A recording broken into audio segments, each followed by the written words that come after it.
You can live among millions of people and still spend whole weeks without a real conversation. The train is full. Z. L. I tor. Do I know? Vendor me. D. Without. Al dira. The street is full. Your social life is somehow empty. That isn't always a personal failure.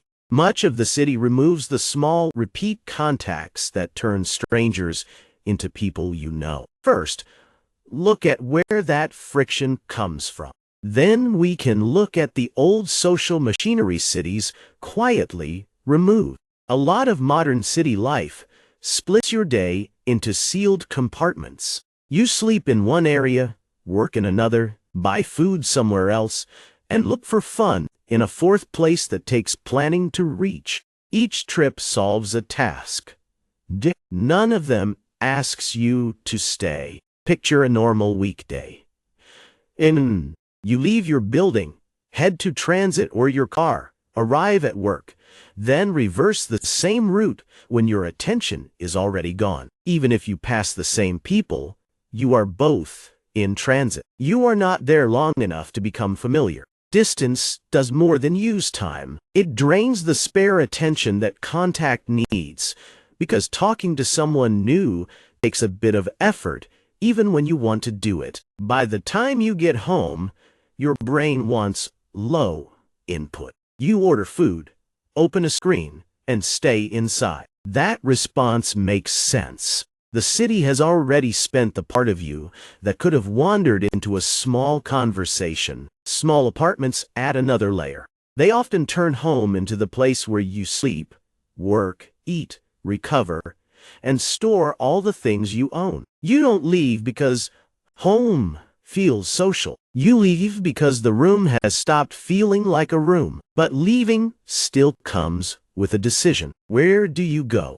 Who might be there? How much will it cost? How long will it take? A casual hour out turns into a small project, which is an absurd amount of admin for the chance to say hello to another human being. The street design often works against you too. Wide roads, short crossing lights, loud traffic, and narrow sidewalks give you one instruction: keep moving. You aren't meant to pause. You aren't meant to notice the person beside you. You are a unit moving from point A to point B, and the street treats you with the same warmth it gives a delivery van. Older neighborhoods tend to work differently when daily needs sit close together. You see the same shop staff. You pass the same dog walker. You wait at the same counter. None of those moments create friendship on their own. They create recognition first. Recognition lowers the cost of the next interaction. Modern cities often replace those low-cost places with paid places. You can meet at a cafe, a bar, a gym, a co-working space, or an event, but you usually need to buy something, book something, or explain why you are there. That changes the social rule. You aren't lingering because you happen to share a place. You are consuming a service, often alone, beside other people who are also consuming a service alone. The space may look social. The structure remains private. Then there is choice. A big city gives you endless neighborhoods, events, classes, groups, apps, and temporary scenes. That sounds like freedom, but it also removes the pressure to return anywhere twice. You can try a new place every weekend and call it being social. Yet newness rarely builds a bond because every room resets you to stranger status. What tends to happen is this: you search for the best event, pick one late, arrive with no context, speak to a few people, and leave with no next point of contact. Then you repeat the search next week.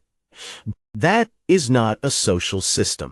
That is a feed with chairs. The issue isn't that cities contain too few people. They often contain too many possible contacts and too few conditions for those contacts to repeat. Friendship usually grows from low-stakes exposure. You see someone again. You remember a detail. The next exchange takes less effort, and then one day you are no longer introducing yourselves. That old path did not depend on being bold or unusually social. It depended on shared places and repeated time. Modern city life tends to remove both, then asks you to solve the gap with an app, a calendar invite, and an expensive drink on a Thursday night. The fix starts with a different assumption. Friendship isn't an intention you keep in the back of your mind. It needs a structure that puts you near the same people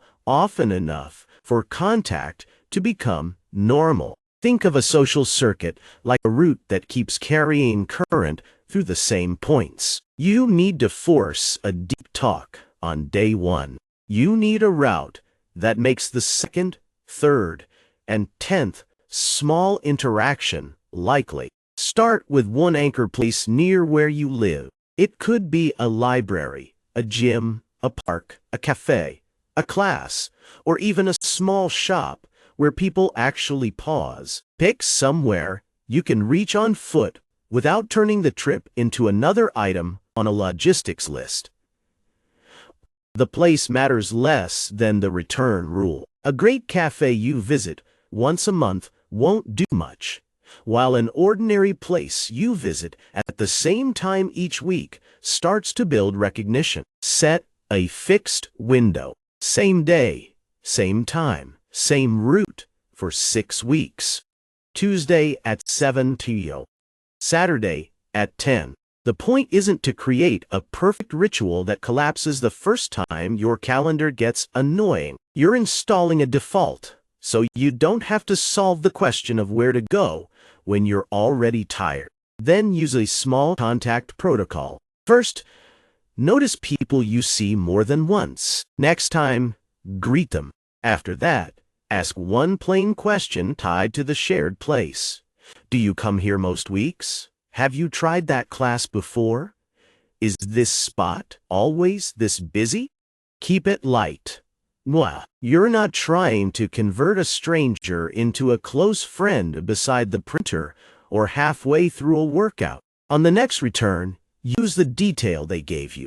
Ask how the class went, whether their dog is feeling better, or if they finished the book they mentioned. That is how a person stops being a random person in a room. You don't need charm for this.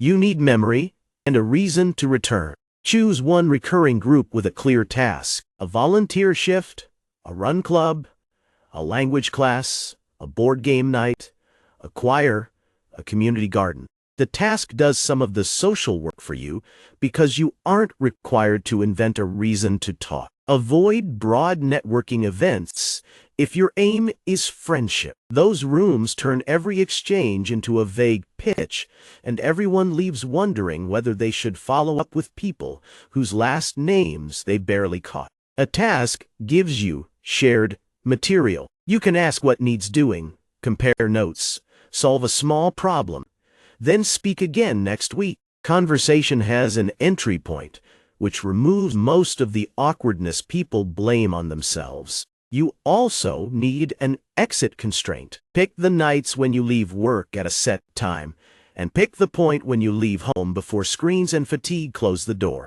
If you wait until you feel social, you will often find that the evening has already eaten the available time. This isn't a rule that you must socialize constantly. It is a decision gate. Once the clock hits your set time, you go to the place already chosen. You can stay for 20 minutes. The job is showing up on the route, not performing a personality. Keep the system small for 6 weeks. One anchor place. One recurring group. One follow-up rule. If you have a decent exchange with someone, send a short note or suggest the next shared activity within 2 days. That limit protects you from the city's favorite trap, endless social browsing. You don't need a better list of options. You need enough repetition for people to know where you are likely to be. The goal isn't more people around you. The goal is a circuit that keeps contact recurring until it no longer requires a plan. Cities isolate you when each conversation needs planning, spending, travel, and a fresh burst of nerve. Repetition removes that load. If this reframed the problem, subscribe. The next video covers how to restart a routine after it breaks, because most systems don't fail when you miss a day. They fail when the restart has no rule.